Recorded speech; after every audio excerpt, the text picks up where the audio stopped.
Hello, everybody. Hello. We're just gathering. We're gathering all our ingredients here for this wonderful feast we are going to have today, talking about how we got into this mess. And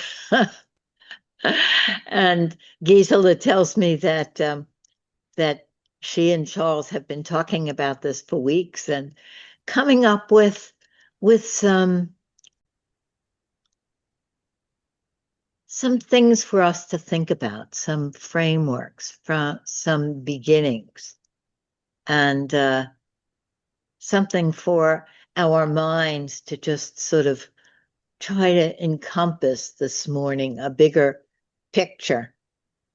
The picture that we wake up to in the news in the morning is so difficult to take. And I think that Charles and Gisela are going to give us some way of getting our minds around things, some way of thinking beyond the particular catastrophe of the day, which they're piling up. So let's see if we could center ourselves and get ready for a big conversation today. Thank you, Lynn. Thank you. We wanted to start with a quote from William Hernández, which he says, "The world will not pause for us. We must bring a pause to our world." Mm. And I thought that could do that here. If we could there'll be many ideas that we're presenting, but we're hoping that there's a pause in which we can take in and reflect on and sense what comes. Because I was actually very impressed recently when I went onto the TIFFy website that there's a video of Jean that I guess Natalu made, in which he says, well, unless you're going to that murky edge, you're not really focusing. If you're just staying with what you know and you're not engaging on some level, something that's not yet quite clear, it's not focusing. It's fine, you can do it, but focusing is an edge where we allow something to emerge. And hopefully, I'm hoping that will happen here. A lot of ideas, because we do need to start with ideas and concepts. Otherwise, we just have to invent the wheel from scratch, and I don't think there's any point in that. But we want to also say that this is only a starting point for us to go further, ideally. That's how I think of it, anyway. I think, was this partly stimulated by a question that Liz asked last time we presented, Gisela? Yes. Yes. Liz asked, how did we get into this mess when we discussed focusing on politics in one of our Help for Helpers presentations? Right. And so I was stunned. I knew something, and I knew that I knew something, but I could not say it because it's too complex. And then after weeks and weeks of discussing with us, Charles and me, we came up to make it a little bit more sayable. And yeah. Want to have a go at it? Yeah, it is still, we need to understand how it came about. And for that, we need to really go back into our history, how it all began, how human culture began. And there, a hierarchical power over structure developed. It was at the time from the transition from matriarchy to patriarchy. And this power over structure is something we need to understand, how it works in us, but also how it works in society, in the larger context we live in. And Chandlin said, we live in a structural political context, and it can help to sense ourselves in it.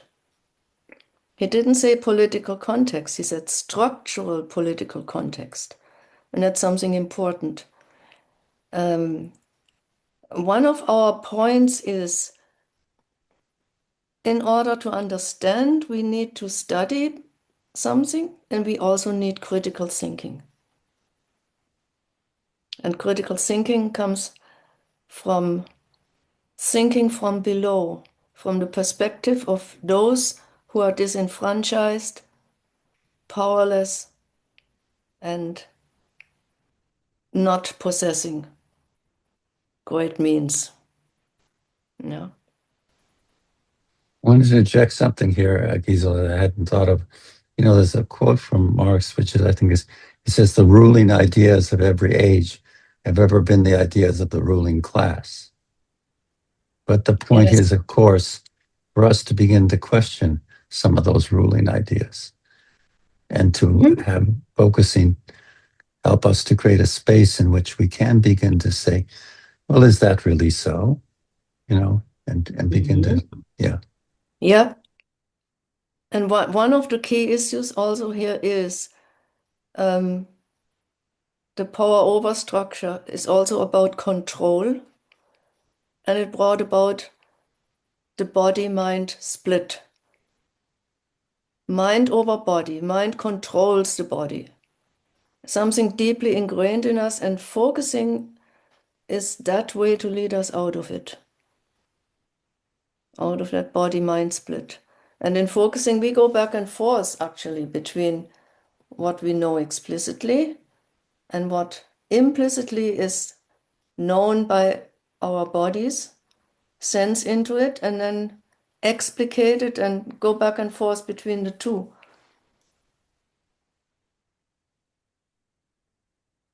And it's a big problem in our society, this body-mind split.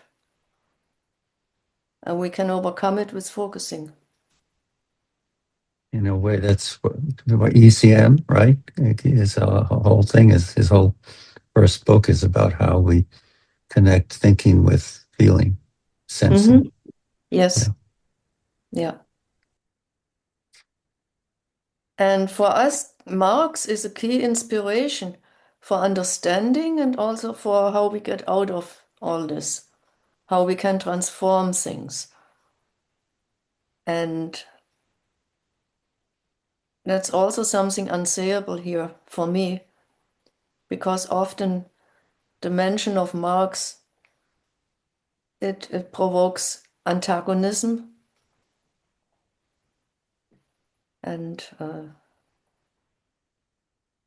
out of not knowing Marx. But for us, we consider Marx a key inspiration that we cannot ignore. Gisela, can I have a tiny pause here, because Yeah. you're saying something very important. And that is that when we want to think further as a community and think in a focusing way, there are discomforts and this need to just recognize, when you say Marx, there are people that like that. Yeah. And we have to leave room for that. So those of you who say, oh, I don't want a Marxist help the helpers, to just put our assumptions aside, but to know that they're right there. We don't have to give up our assumptions, but just put them aside to see what's here, and then to think further from that place. So I'm just giving us a little space to make room for, I mean, that's what we're trying to do and help the helpers, make room for saying the unsayables and recognizing that people are going to have a reaction. All the unsayables that we're talking about, we're going to have a bodily reaction, and then just to pause, take care of ourselves, and then see where we go from there. Mm-hmm. But I want to before that, interject. regarding Marx, I need to say something. Go Sure. ahead. We consider Marx a humanist. Hmm. And I can prove that is not what happened in the Soviet Union and the German Democratic Republic, the former East Germany, is not Marxism. And what shows it all is that Marx's early works were forbidden both in the Soviet Union and in the GDR. When I traveled there, I tried to get it. I said, no, not sold in this country. Hmm. And Marx's early works are where he lays out his concept of what is a human being and what is work and what is alienation and all that.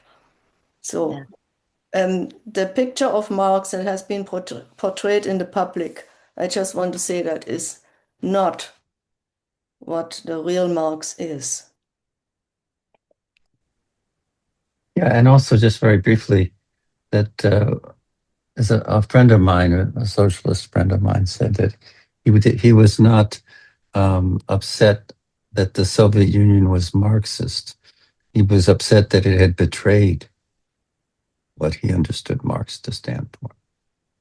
So, but I also agree that we need to have a space where we can breathe and think and have our reaction. I agree with Lynn, because there's so much dogmatism on all sides in a way that doesn't allow the critical thinking that was what we value, right? We want to see this as there are some things that Marx said about how the root for human beings is the human being itself, himself or herself. And this is not something that's usually emphasized. So on. Okay. I'm sorry. So let's go a little further. But I think, yes, for many, Marx is unsayable, but why? And what do we mean when we say Marx? Because there's a lot of confusion and misunderstanding, I think. Well, go on. If you want to go on, Gisela. I think I have said basically what I wanted to say for now. Okay.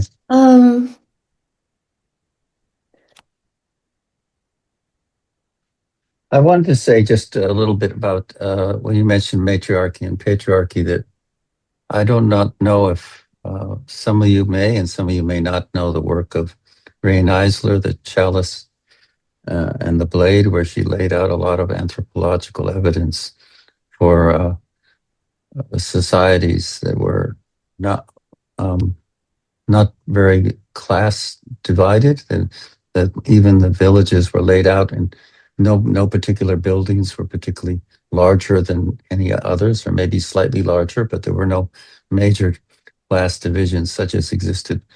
And then also the work of Lewis Mumford, who talked about how the pyramids were built and how they required the creation of a human engine with human parts, that they could not have been built without making human beings into a kind of an engine with parts all organized to build such huge structures. So that these are examples of how a society based essentially on equality were transformed into hierarchical, power-oriented systems. And to some extent, we still have that today. Maybe not in exactly the way it existed in ancient Egypt, but there's still some elements of what he called it a mega machine, a large machine in which people are cogs or parts of a large machine. But workers at an assembly line are exactly that. They become part of the machine. The assembly line puts the things, and then there is some something one has to do with the hand, and then the next thing comes and it's automated. And the speed is varied. Yeah. Charlie Chaplin made a great movie about that. Yes. Modern Times by Charlie Chaplin. Modern Times. If you haven't Yes. seen it, Yeah, it's yeah. a classic. It's a classic. That Okay. depicts that. Yeah. It is still so. And the power over is still so. Largely, right? In a different form, but we have the power over, don't we? Well, we'll have a discussion about that. I would think most of us would probably agree that to some extent our society is still built on an authoritarian structure of a boss and so forth. It's not just authoritarian. It's also that the people who own the means to produce our means of survival, food, clothing, shelter, are not owned by us, by the public. They're owned by companies. And that's important. We do not own the means of production. I recently was reading a very short quote. I guess I was reading Varoufakis, who wrote a book, interesting book about what he calls techno-feudalism. He argues that capitalism has changed in many ways because of the cloud and how companies rent space on the cloud so that they actually kind of more like landlords and capitalists. But there was I think it was there where he says that a quote from Marx is in there. He says, well, a black person isn't a slave. A black person is a slave only under certain social conditions. And a machine isn't capital, except when somebody owns the machine and makes the other person work for them because they have the machine and the worker can't do anything without the machine. So they can be, the machine becomes capital. It becomes an instrument for hiring the worker and having the worker work for them and make a profit. So it's very interesting that when we think about a machine under other circumstances would just be an instrument for producing whatever we need, right? But in the hands of somebody who owns the machinery and makes us work for them because we have no choice, it becomes something different. So that just, and again, I want to have the space for people to think and reflect on these ideas because some of them may be challenging. Yeah. Want to have a pause here? Maybe have a space for people to have some reactions? We've already presented quite a bit. What I would like that. I would like to hear from. Yeah, I think maybe Marvin has something to say. I don't know. You're lifting your hand. No, I think we all have a lot to say. No, thank you indeed.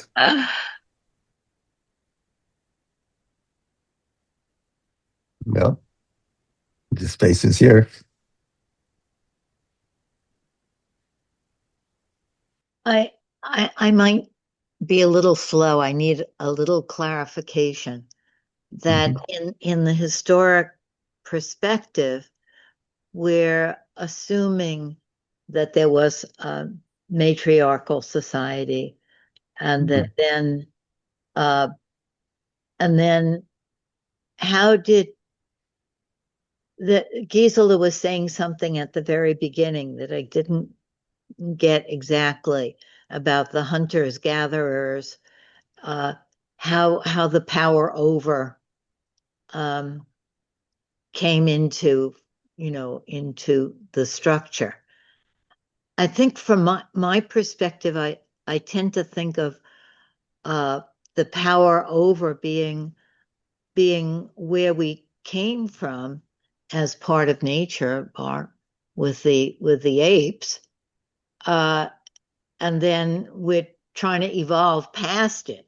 But I think you're saying that there was an original kind of Garden of Eden that was matriarchal, where the power over didn't exist.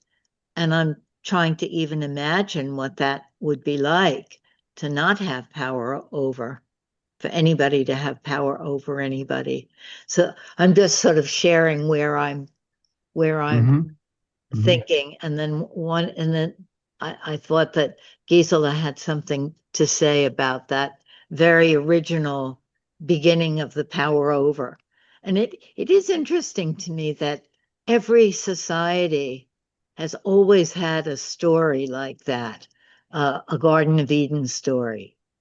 And you know, that it was better. We were in harmony, and then there's the fall into the the mess. So Gisela, if you could clarify that a tiny bit for me. Yeah.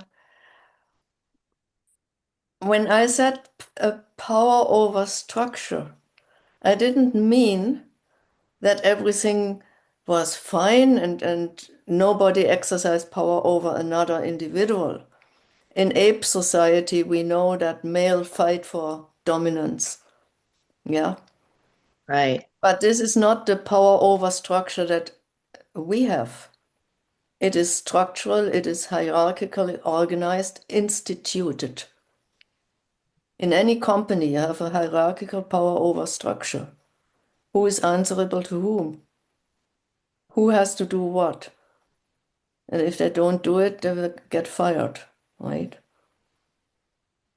And you're politically, we saying, certainly have a power over structure. But the individual exercising of power of one ape over other, or one male human over another, that's not what I mean. and do you have a sense, just for our little, we're playing with a template here, you know, how that began, the structure of the power over structure? Yeah, there are various theories about that. When animal husbandry developed, it's men who controlled the animals because they were the hunters. And women mainly looked after children and stayed home and looked up after the beginning agriculture. And by animal husbandry, men realized that they have a part in who is my child. Also, they developed their own bred herds. That's a theory, right? And private property evolved through that. And then the necessity to inherit one's wealth to one's own offspring. And that's the origin of the family. According to Engels, it's the origin of the family, the private property, and the state. How that in detail happened, there are various theories about that. But somehow the male rule came about by having private property and control over one's own herds and over the women who bore the children, and so that it's certainly my child and not somebody else's. That's the origin of the family. While before, there is ample evidence that the relation between the sexes was organized differently, not in a one man, one woman relationship. But this is a whole field of study. I can't really Yes, I read that. Yeah. thank you, Gisela. Does that help I in just any want to. way? Charles, you have something to add here? No, you were asking. I thought you asked Linda whether it helps. What Gisela was Yes, saying. I think bringing in the whole issue of the men being the hunters and the women tending the children, and that structure was very natural to the evolutionary stage that we were in. Mm-hmm.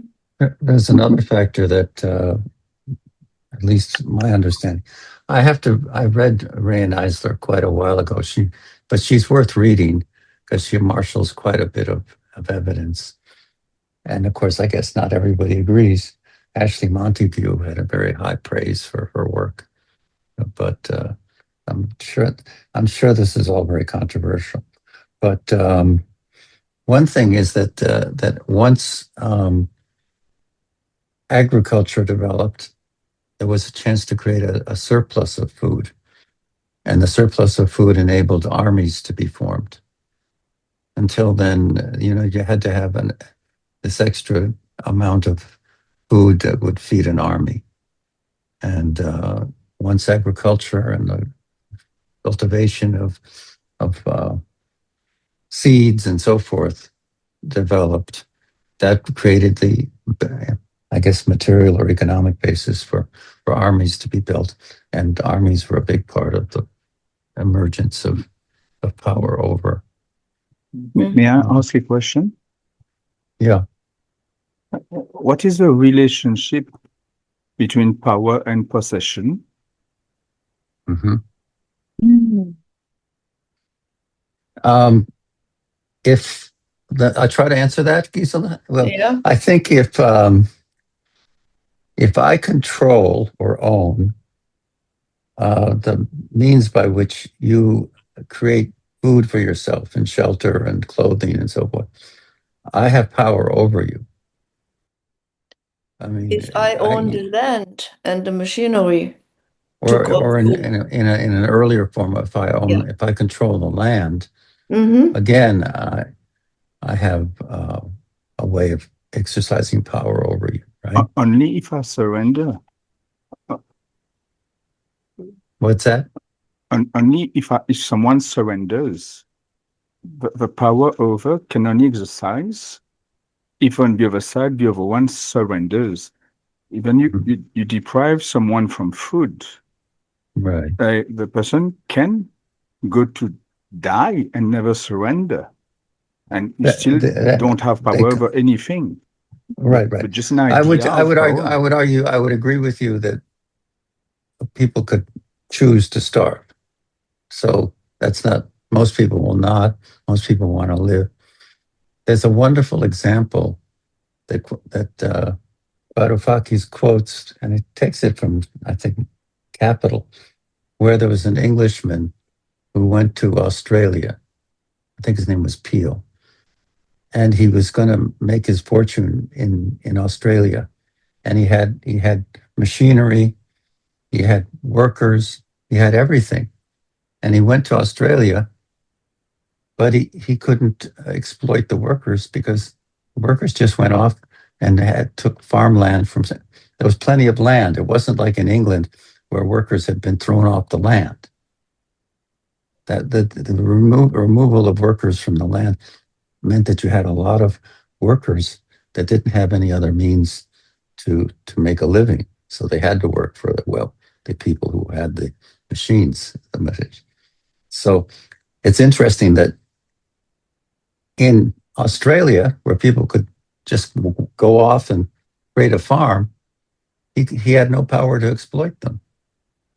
Still, this is the exercise of power. It's not talking about the relationship between power and possession. It's talking about the exercising of power. But what's the relationship between power and possession? Maybe that question, Marvin, is a good opportunity for us before we get into our discussion to pause and each of us think about that. So does that feel like the right thing, Charles and Gisela, for us to have I'm not sure I quite understand Marvin's a focusing question. moment? Yeah. Well, I think he means what is the relationship between power and possessions? Yeah.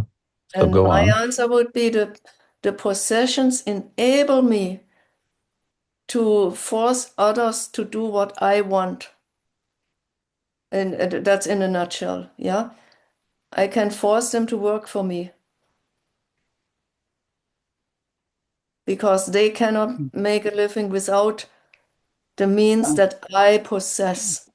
I'm just saying that Makes when sense? we are dispossessed, Yeah. Mhm. we may discover things that we can't discover when we are possessed or we want possession.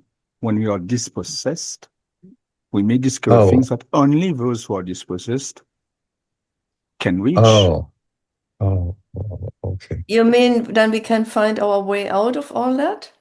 When we are dispossessed, we can think about it, but when we allow ourselves to be possessed, then no? Something like that. I don't want it to become a conversation between us only. Oh, okay, I'm okay. sorry, I don't want to hijack the Right. No. No, but I you seeded something to think yeah. about that kind of leads us into thinking about how we all feel about how did we get into this mess? What do we think of this mess? And You know, just it's actually, I'm sorry, Lynn. yeah.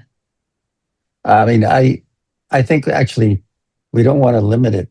Like Gisela I had a very interesting conversation about slavery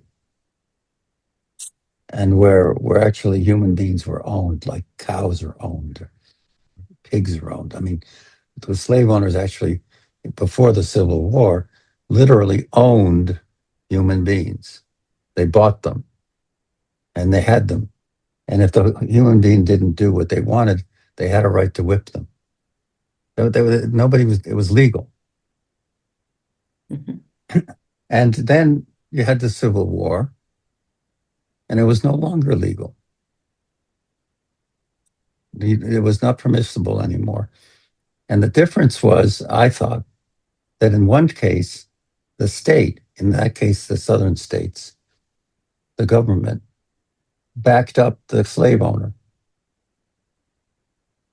But once the Civil War was won, the United States government said, no, slavery is no longer legal, and you cannot do that. And the army or the state would come in and arrest, I guess, the slave owner for doing what they would have been able to do legally before the Civil War.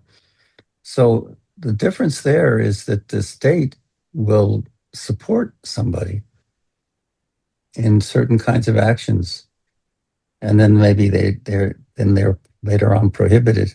So power there is very literally power over, and it's not even like a market where the worker sells their labor power to the capitalist. There, the worker is owned by the slave owner.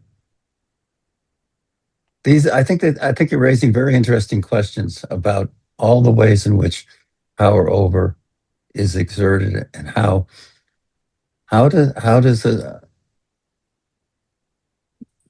what the state enforces through its policing and military certain types of power over. Yeah, I get getting a message from Beth that we need a minute's pause. Yeah, it feels to me like we need to find ourselves here and what is our felt sense of this mess. Mm-hmm. Where we go inside ourselves to understand it. How do we, Mm-hmm. I would say, how does it feel inside? I mean, when somebody exerts power over you, we've probably all felt it at some point in some way, right? well, No, right? We go on. feel it definitely, I think, in the larger sphere, this feeling of Mhm. being. Good morning, everybody. It's BJ. Thank you guys so much for reminding us that there are some really beautiful and useful principles in Mr. Marx philosophy and way of living. I know that today is about how we got here, and so I'm listening intently about that. I also just want to add one thing. The author of The Chalice and the Blade, she wrote a long time ago, and it's still very timely. She also wrote a book more recently called Nurturing Our Humanity. And it follows on from a part of The Chalice and the Blade where she talks about, yes, domination is what we bring forward with us, and a partnership. But that's a next step that we might consider. So before we go into the breakout groups, Charles, I would love to hear, what do you remember from The Chalice and the Blade? I do not. It was a long time ago.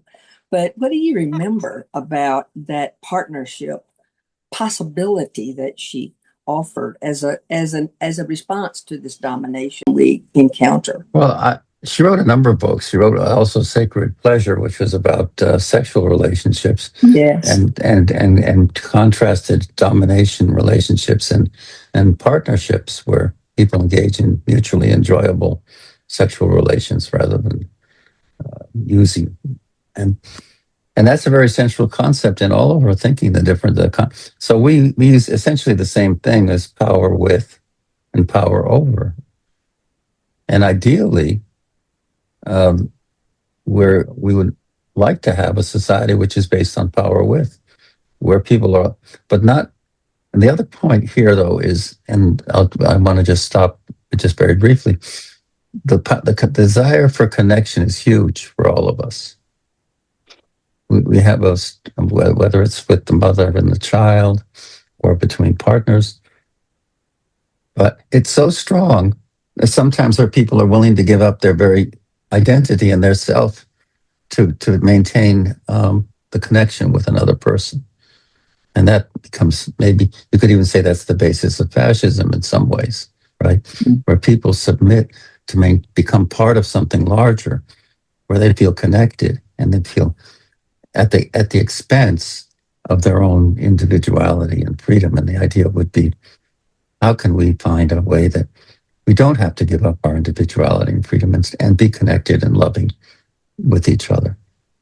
I think that's at the heart of Eisler's thinking. And I think that earlier book was mainly laying out the evidence for a earlier form of non more cooperative society. But from there, she's built up a lot of ideas about how can we build power relationships of collaboration and cooperation that respects our individuality, which I think is how I understand what Marx was intending. Anyway. I'm still waiting for our moment to focus and to go outside. Can we have that? Am I interrupting? No. I think I'm glad that you're bringing like there are a lot of people that have their cameras off, and there are a lot of people that the expressions look like, well, I don't know. I'm gathering my thoughts, and it just feels like we want to be this society that gives people an opportunity to come from where you're living inside. Yeah. Does that feel okay, Charles? Oh, absolutely. And I absolutely would like what we have here to be an instance. To be an instance of Yes. Listening and cooperating, right, and respecting, not of domination. Right. It's also this focusing principle that critical thinking is not something that we do with our heads, right? Jean would always say it's lower than that, right? So for us to be critically thinking together, which is what we're trying to do this morning, is to think about the world. We need that moment to connect with our own experience. just Yes. whatever is alive in you Yes. about the mess that the world seems to be. And maybe there are some of you that think, well, the world isn't in a mess. It's this is just the way it is, or I don't know. I mean, we may have all kinds of assumptions, but we just want to check with ourselves so that ideas are not up here floating around, but ideas are connected to our experience in the moment. There might be a Was it need to deny that we are in a mess because it feels terrible. There might be a need, in me, I had that the last couple of days, not to listen to the news. That's also there. Yeah, it's Right. very hard to be with all that, and it helps to be in that with somebody with whom we can converse and exchange feelings and ideas and maybe focus. But Yeah. to deal with all that alone by oneself is too hard. Yes. Yes. Yes. I really agree, Gisela. That yes, that we need to hold each other, even to acknowledge deeply that the world is in a mess. You know, for me to even think about it takes community.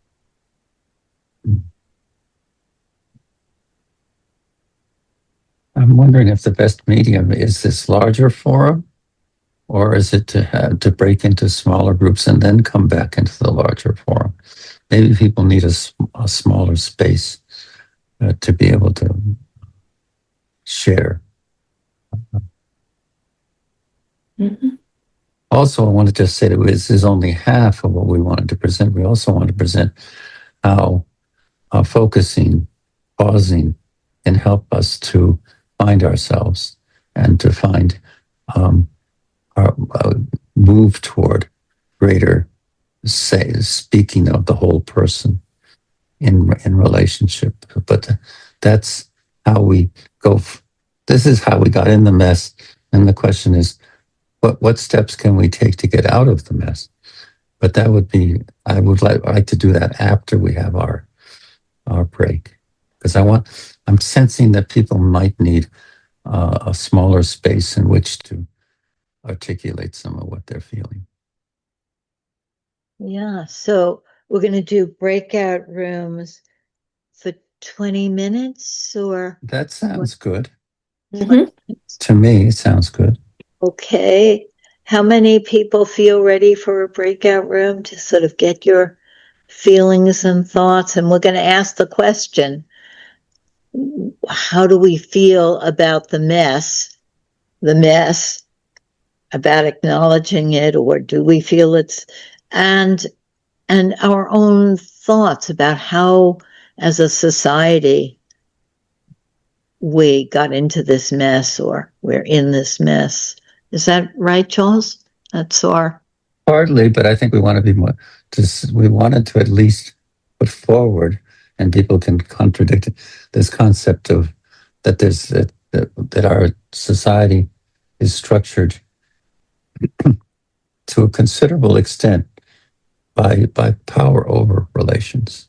Yeah. And could I just throw in, I'd love to hear ideas within that structure of how something about human nature, what brings us to these horrible, hateful behaviors with one another, instead of using the kindness and, what is it about our nature that brings us to this?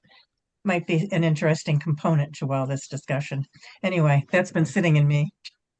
Yes. Nancy, I wrote a little poem where I said, I'm surprised or shocked by the cruelty I sometimes see. I'm also shocked by the kindness I sometimes see. And how can these two things coexist in your heart and my heart? How is that possible? Yeah. Because kindness is there too. Yeah. And so is cruelty. And depends on the living situation of a person, what comes out? The kindness or the cruelty? There is no such thing as, I don't believe that there is such a thing as human nature as such. But Charles, as you said, we have both in us as a possibility. And what conditions do we need to create that the better part of human beings can come out? The creative, loving part.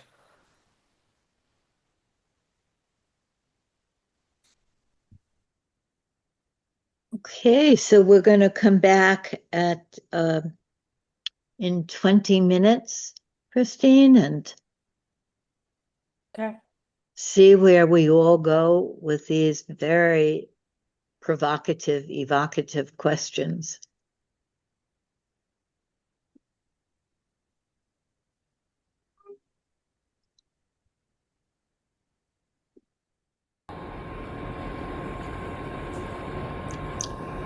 Ah, look at this. New faces. Nice. Nice. It's good. Oh, where is Lynn? He's there, but without picture. Oh, yeah. Oh, I That's right. see her name, yeah. Okay. Sorry, There she is. There you are. I didn't realize my camera was off. No. So, what happened in your breakout rooms? We're really looking forward to seeing what these ingredients made.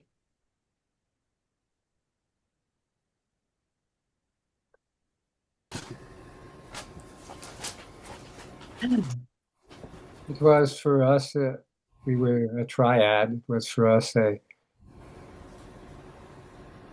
exploration through the words until we were able to connect to that place, that edge that Charles was talking about, where we begin to talk from our felt experience and connecting to what was alive. That's love. Wow. I'm still vibrating on that. Life-changing. Marvelous, marvelous, marvelous. What was, I'm wondering, what was the moment that it came alive? How did that happen?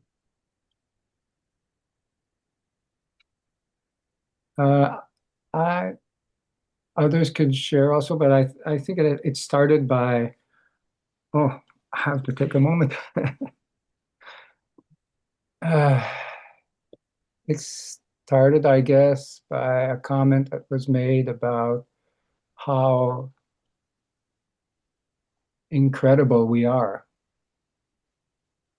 That we talk a lot about the things that are devastating, but by putting our energy on that, we're not putting our energy where it counts, where we can feel the change happening within ourselves.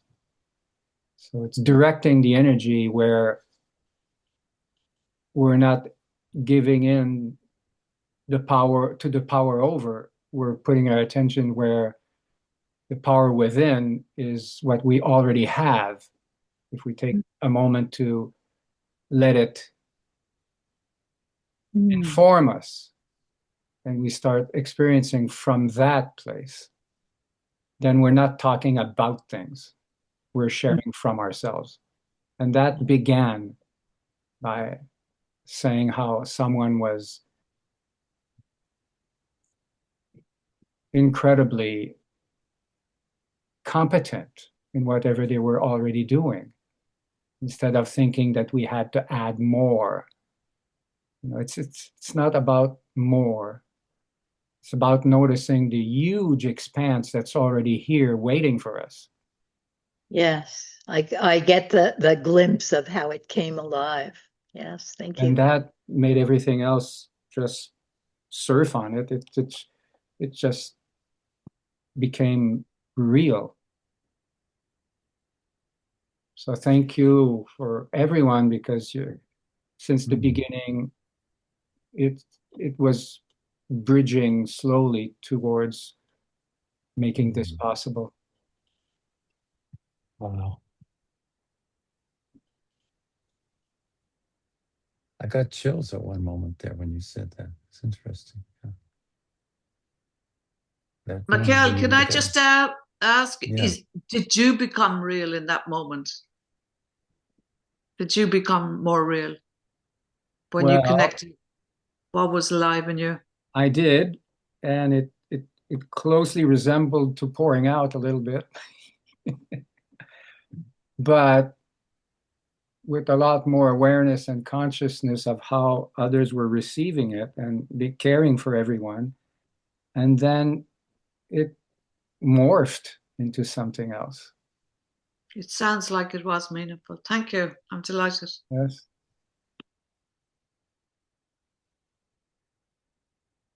Susan has her hand up. Yeah, Susan has her hand up. I just want to say, it seemed to me that there was a point at which you went from, you have to improve this, to where you have to say, oh, wow, this is amazing what's here. Something like that. Oh, yes. Thank you. That's, in a nutshell, it's exactly that. Yes. Yeah. Let's have Susan. Well, I got the privilege of hearing about some of what was going on in Israel, which probably the only way I can hear it right now is from firsthand experience. And so I was very moved by that. War, obviously, how we react under the stress of war. Prior to that, Charles, I was thinking about how in you know the positives of the domination situation are that we come into a situation where people have things already set up and they want certain things to be accomplished for that to continue, and that's kind of like the contract, and not so it's very tricky. But going back to the Israel, or just going back to me personally feeling what I related to, and I think I related to being at the site of a fire and helping people, which happened to me this weekend. And so I felt both the positivity of the help, and then I also felt the devastation of the fire. And being able to be with the devastation with enough expansiveness so that it expanded and I became at peace to be with that level of powerlessness and destruction, and that finding the way forward with that with a sense of peace, as well as me being so positive with the helping hand and all the supplies and all that stuff, which was kind of like an outside kind of help. I hope that's more clear. It's very deep. I want to say something. I was thinking about prayer, and I was thinking there's nothing easier to pray for than peace. And it's sort of something that comes naturally to all of us, even though it's so hard to achieve. It's something like, anyway, I'll just leave it at that. But I say it in response to you, Susan. There's some way in which peace is so much at the heart of what all of us want in some profound way. And yet we don't find it because things get in the way. Yeah. Well, there's a beauty and life force in the protests and the not wanting things to be the way they are. And that's a life force. But there's the beauty and life and the peace, which means that if we're not protesting, we have the energy actually to move forward. So it's both.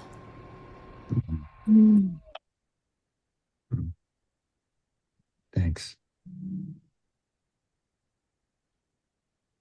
I like that, the life force in the feeling of peace that needs to start within us, as Thich Nhat Hanh taught us, and the protest, the energy of protest. It's also a life force.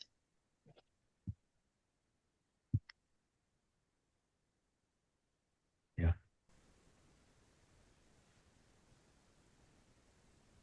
Is the energy of protest not an energy of peace?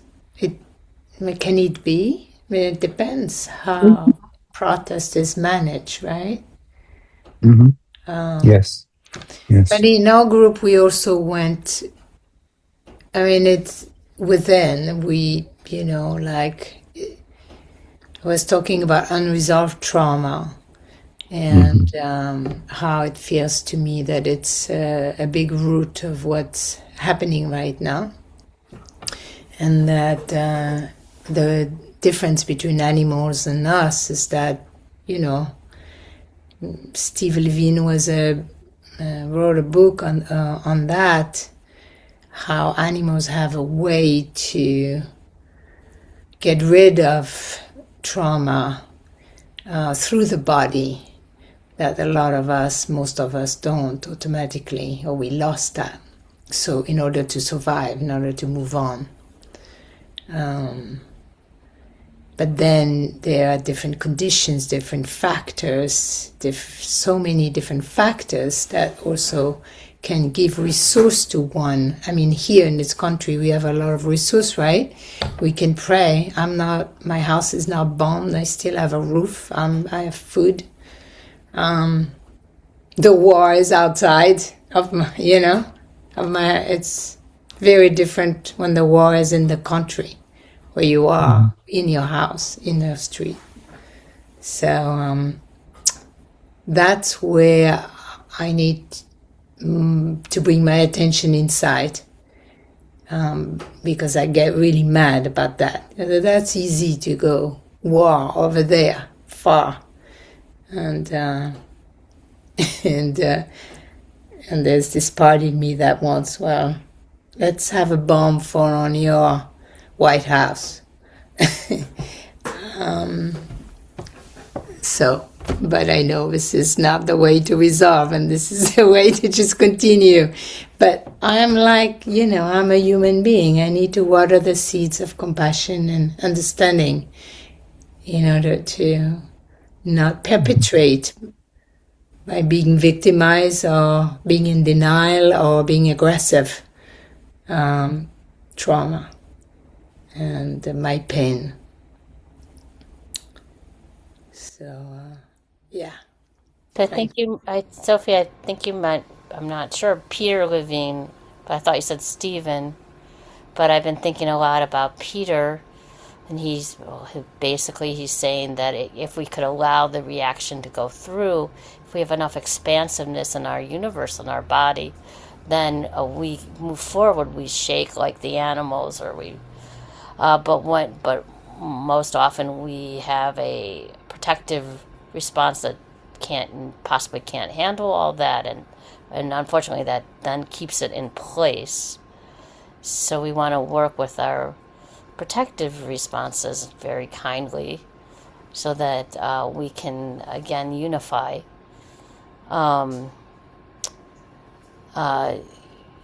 you. You're right. This could be large energies. Yeah. You're right. It's Peter. I'm mixing Yeah. up other writers. Yes. It's these very large energies, and so sometimes we need help, and if we could really join with the protest, like you said, and we had the expansiveness to join with it, then our universe could expand into peace, being with our protest. I'd like to just add a little bit to what Susan said. She said that Peter was saying that if we could allow the reaction to go through, what it means for me is that I let it go through and I don't let it overpower me.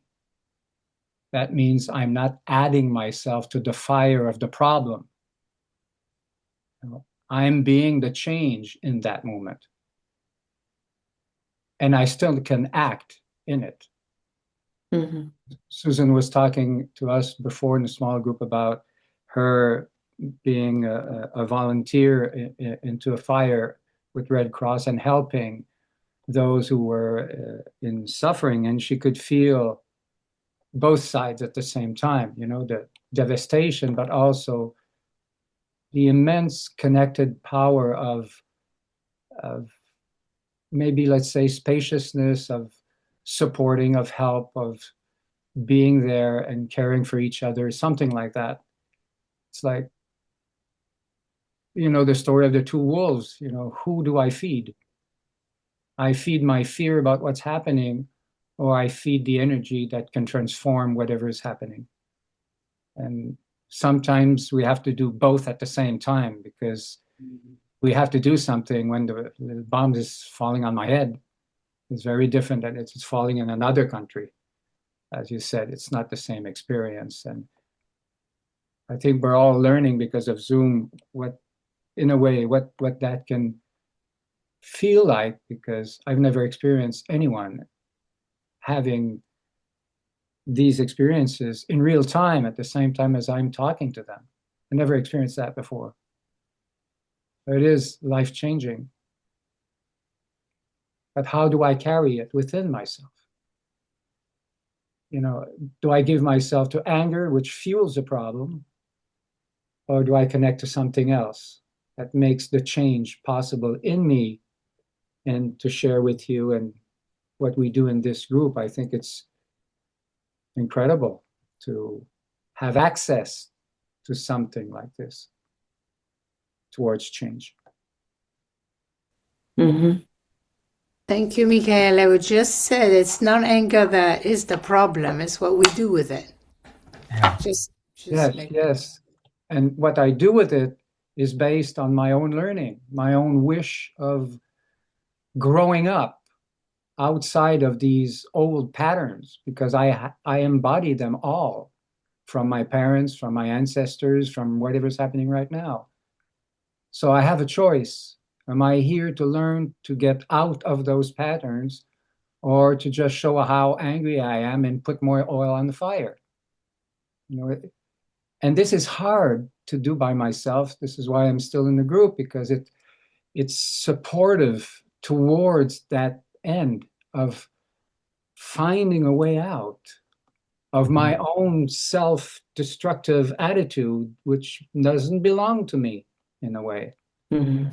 It's been educated or, indoctrinated within me by the news, by everybody else that we're saying at the beginning, like Charles said and Gisela said, about company owning us and making us work for them, and for my idea, there's a few people free on earth and everybody else are slaves working for them. I put in the chat a movie about that from Argentina. It's called The Take, where the plant was closed and everybody was going to starve to death. And finally, the people decided to reopen the plant, own it, and produce from it. And they made it happen for themselves. It wasn't easy. It really wasn't easy, because they had to learn something that no one knew how to do. But they did it. So it's possible. Mhm. We go back to Thank the you. idea Thank you of, for that. Thank you for that. Yeah. so All of that, everything you said. if we go back to the idea of pause, can you hear me? Yes, Marvin. Yeah. I was wondering, it is both what we do with it and also Mhm. about what we don't do with it. Yeah. Yeah. What we forbid ourselves to do, maybe rightly, maybe not. Mm-hmm. Mm-hmm. Mm-hmm. Right. Good point. Good point. Yeah. Mm-hmm. What we do with What it, we and what we just what we what we choose allow, not to what do we with. disallow, what we allow Yeah. ourselves, what we disallow ourselves. Yeah. What do we do with? That's beautiful. That's a very interesting question, profound question. Yeah. It's I'm not this sorry. or that. It's this and that. It's awareness of the balancing act that we're doing, but with our choices. Mm-hmm. Thank you, Marvin. Wonderful. Wonderful. Astrid, did you have something? Yeah, I'm sorry, I'm an hour. The time difference changed. That's why I came in late. But I have to think of Mary Hendricks' Revolutionary Pause. Yeah. Focusing as a power towards peace. Yeah. And it's this relational aspect that gives so much space in us that we can relate to our angering and whatever, so that we get to know these places in us that are angry and want to fight and want to react, but not as something that has to be somehow ignored or suppressed, but to really work with that, because that's also our aliveness. And I really love this paper still. I have read it many times. So that comes to my heart at this point when I hear you. Yeah. I also agree with Thich we don't want to suppress anger. Thank you for bringing that paper in Yeah. there. Yeah, that's influenced us a lot, that paper. Yeah. I want to just say, like Sophie was saying, like a bomb's being thrown on your house. Like, how would you react? I mean, like, I can't even imagine what it's like for her. I have a little bit of imagining what's like for anybody there. You know, like with that constant siege and the whole thing. For all of the people in that area that are being bombed and unsafe, terrified. We have time for the Conrad quote? Sure. Let's do it. Yeah.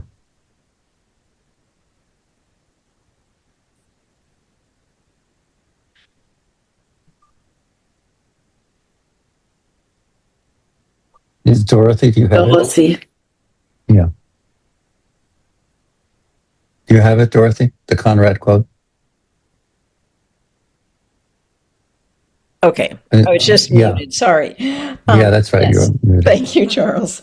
Yes, as Charles said, this is a quote from one of Joseph Conrad's short stories. And he has this image of people sitting around the campfire and people listening in many of his stories. No man will speak to the master. Can you hear me? Yeah. Okay. No man will speak to his master, but to a wanderer and a friend, to him who does not come to teach or to rule, to him who asks for nothing and accepts all things. Words are spoken by the campfires, in the shared solitude of the sea, in riverside villages, in resting places surrounded by forests. Words are spoken that take no account of race or color. One heart speaks, another one listens, and the earth, the sea, the passing wind, and the stirring leaf hear also the futile tale of the burden of life.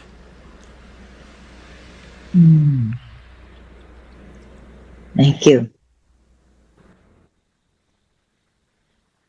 Thank you all so much. And thank you very much, Charles and Gisela. I wish we had gotten to hear how focusing can help us with this mess. May have to do another part. Yes. Bye-bye, people. Before we go, I just put, if you haven't seen, I put in our small group, we talked about a letter that Freud sent to Einstein about why war, and it's in the chat if you want to download it. Yeah, great. A great conversation, great interest. And I also want to hear about that movie, that Argentinian movie. It's in the chat also. Okay, pictures in the chat. Is it possible to copy the chat? Yes, you just take the document and you download it. There are three dots at the top. There are three dots at the top. Right. Where it says more, and you say, and it has the option of saving the chat. Yeah. Lynn, what was that paper that you said that? Thank you for reminding me about that paper. What was that? The Revolutionary Pause by Mary Hendricks. Oh, I can get You a can copy to download you, it from Susan. the TT website. Yeah, revolutionary cause. Revolutionary cause. it's a beautiful paper. Okay. I really want Okay. to invite you guys back. I felt like it was too short. Yeah. We'll Well, do we feel that way too. we'll do another one giving the second half of that presentation. Thank you. But All right. bye Bye-bye. everybody. Bye. Bye. Thank you again.